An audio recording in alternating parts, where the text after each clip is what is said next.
Salut Manon, j'espère que tu vas bien. Très bien, merci et toi? Ouais, ça va, merci. Donc merci d'avoir accepté de faire ce podcast. Aujourd'hui, on va parler de tes études en droit et de ton métier, qui est justement très en lien avec ton parcours scolaire. Donc pour commencer, est-ce que tu peux nous dire quel bac tu as fait et pourquoi tu as choisi cette filière-là en particulier? Oui, alors j'ai fait un bac économique et social. Tout simplement, c'était la voie qui m'intéressait le plus et là où il y avait le plus de débouchés en droit. Ouais. Ensuite, après ton bac, tu as fait quoi? Est-ce que déjà à ce moment-là, tu savais déjà un petit peu ce que tu voulais faire, quelle ambition tu avais en choisissant de t'orienter en droit ou pas du tout? Je savais déjà ce que j'avais envie de faire, donc je savais depuis le début que j'allais m'orienter en droit. Le choix de mon bac était orienté aussi en fonction de la fac après. D'accord. Je me suis donc orientée vers une licence de droit que j'ai effectuée à La Rochelle. Ok, une licence générale, c'est ça? Oui, une D'accord. licence générale. Après ma licence, je suis partie en Écosse en tant que jeune fille au pair, D'accord. déjà pour faire un break, et ensuite je voulais absolument améliorer mon anglais dans l'optique de passer des concours ensuite. Ok. Et donc après ta licence, t'as enchaîné sur quoi? Un master? Oui, j'ai fait un master 1, droit pénal et carrière judiciaire à Bordeaux. Pourquoi à Bordeaux en particulier? Déjà parce que ce master-là existait principalement à Bordeaux et pas à La Rochelle. Ok. Et ensuite, c'est un master plutôt réputé pour le concours que j'envisageais de passer ensuite. Donc après ton master 1, t'as enchaîné avec un master 2? Oui, j'ai fait un master 2 droit processuel où là j'ai étudié toutes les procédures, que ce soit privé ou public. Et je suis retournée à La Rochelle pour le faire. D'accord. Et pourquoi La Rochelle? Parce que Bordeaux ne proposait peut-être pas ce master 2, si? Bordeaux, déjà, les places étaient très limitées, donc c'était assez bouché. Et Mhm. ensuite, ne proposait pas ce master avec autant de procédures diversifiées. D'accord. Et donc après ton master, justement, est-ce que tu étais toujours autant persuadée par ce que tu voulais faire ou enfin t'avais toujours le même objectif professionnel ou est-ce que ça a un petit peu bougé entre-temps? Non, complètement. J'avais toujours pour objectif de travailler au tribunal. D'accord. Après le Master 2, donc, j'ai décidé de préparer les concours. Pour ça, je me suis inscrite en IEJ, Institut d'études judiciaires à Bordeaux, où j'ai préparé pendant un an le concours de la magistrature, D'accord. dans l'optique d'être magistrat, que j'ai pas réussi malheureusement. Il faut savoir que c'est un concours très difficile. Et ensuite, la deuxième année, donc, j'ai continué la prépa et cette fois, j'ai passé le concours de greffier. Donc le concours de greffier, c'est également un concours national que j'ai réussi du premier coup. Ensuite, je suis rentrée à l'école, j'ai suivi ma formation à Dijon pendant 3 mois. Et ensuite, j'ai réalisé tous mes stages à Bordeaux, donc durant un an et demi. Et à la suite de ça, on a des examens avec des notes de stage qui donnent lieu à un classement. Et grâce à ce classement, j'ai pu choisir mon premier poste en sortie d'école. D'accord, super. Et tu peux nous en dire un peu plus sur les différents stages que tu as effectués? Alors j'ai fait 4 stages en tout. On doit réaliser des stages dans toutes les juridictions, donc tribunal de grande instance, cour d'appel, tribunal d'instance et conseil des prud'hommes. D'accord. Donc maintenant, t'es greffier, c'est ça? Exactement. Ok. Donc au tribunal de grande instance de Paris et au parquet. Donc pourquoi avoir choisi au parquet? Alors, faut savoir qu'à Paris, c'est une juridiction un peu particulière. Pour le reste de la France, on choisit sa juridiction d'affectation, mais on n'a pas le choix entre le siège et le parquet. À Paris, c'est un peu à part, on va dire. On choisit dès le début soit le parquet, soit le siège. Et j'ai choisi le parquet puisque j'ai une affinité pour le droit pénal et la procédure pénale, donc j'étais sûre d'exercer on va dire, aux côtés des procureurs et de faire du droit pénal toute la journée. D'accord, ok, super. Donc maintenant, on aimerait parler de ton ressenti, de ton opinion personnelle sur les études en droit. Donc pour commencer, est-ce que tu peux nous dire comment tu as vécu ce changement entre le lycée et la fac? C'est quand même un gros changement. Déjà, j'étais pas encore majeure quand je suis rentrée à l'université, donc j'étais pas forcément très mature, enfin j'étais encore assez jeune. À l'université, on est un peu lâché à nous-mêmes si on n'a pas déjà une méthode de travail, de l'organisation et de la rigueur, on peut vite divaguer entre guillemets. D'accord. Et comment tu as vécu tes années en fac de droit? Alors Mitigées, je les ai très bien vécues quand j'ai étudié des matières passionnantes, quand j'ai eu des professeurs passionnants également. Et parfois, donc, c'était plutôt difficile quand j'étais confrontée à la compétition à haut niveau, on va dire, le manque d'entraide, le chacun pour soi, ou encore certaines matières que j'ai vraiment pas aimées et qui sont restées des mauvais souvenirs, ou des professeurs tyranniques.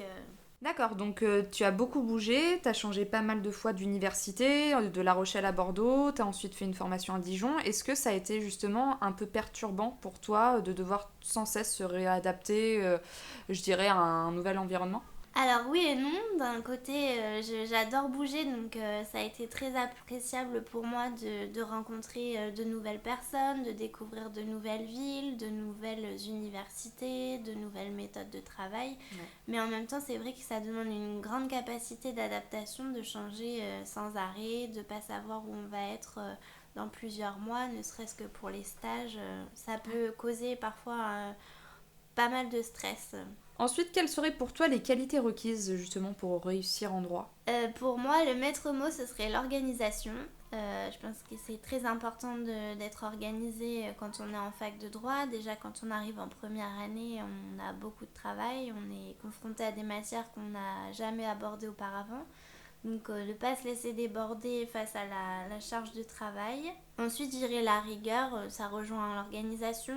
Et la persévérance, puisque on peut très bien être confronté au rattrapage, même quand on a toujours été bon élève auparavant. Donc, il faut pas se laisser abattre, même si on doit aller au rattrapage.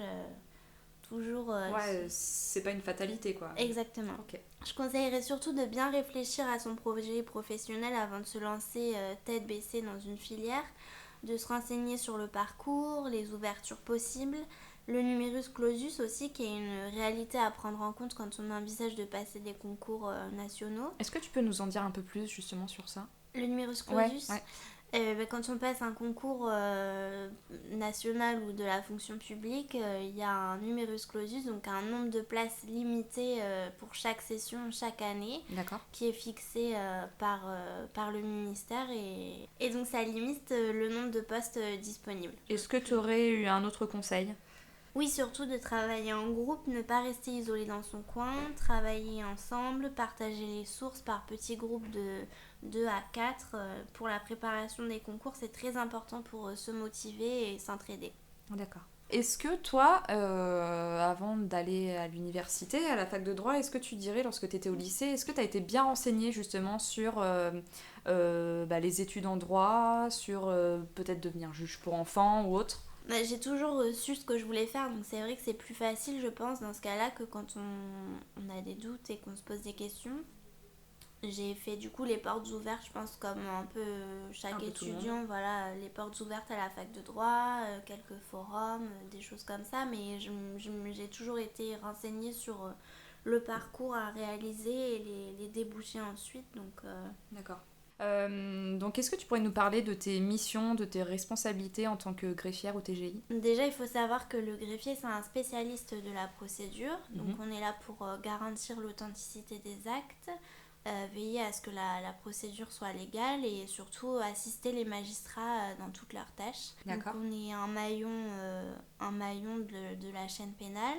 On est là pour enregistrer les affaires, prévenir les parties des dates d'audience, les convocations, préparer les dossiers, prendre note du déroulement des débats quand on est en audience, rédiger des procès-verbaux ou encore mettre en forme les décisions. C'est également un intermédiaire entre les différents métiers du droit, donc entre les avocats, les magistrats, les interprètes, mais aussi surtout les justiciables, donc on est là pour les renseigner et les orienter. Et donc, toi, quelle serait ta journée type?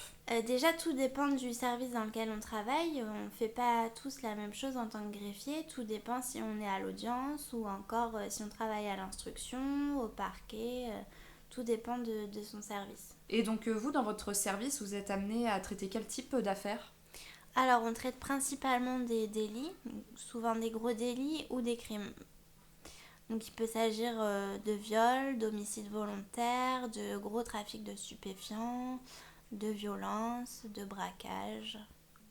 Donc au sein du parquet, quelles sont tes différentes missions? Alors, au sein du parquet, on sert d'intermédiaire entre les policiers et le procureur. On s'occupe du déroulement de l'enquête du début jusqu'à la fin de la procédure. C'est également en lien avec les autres magistrats du tribunal, que ce soit le juge d'instruction ou le juge des libertés de la détention. Je pense par exemple aux actes les plus importants pour les perquisitions, les géolocalisations, tout ce qui est écoute téléphonique. Notre rôle est aussi d'informer les victimes et les avocats sur l'avancement d'une procédure. Ok. Ça peut prendre un certain temps, parfois les procédures peuvent durer plusieurs années lorsque l'enquête est longue, donc on est là pour les renseigner. On doit également convoquer des interprètes lorsque c'est nécessaire, quand un mis en cause ne parle pas français, pour assurer sa défense, que ses droits soient respectés. En résumé, notre rôle est avant tout de veiller à la régularité de la procédure pénale du début jusqu'à la fin de celle-ci. Bon bah merci Manon en tout cas pour ce témoignage, merci d'être venue. Je t'en prie, merci à toi. J'espère en tout cas que ce témoignage aura pu servir à d'éventuels futurs étudiants en droit, futurs juristes.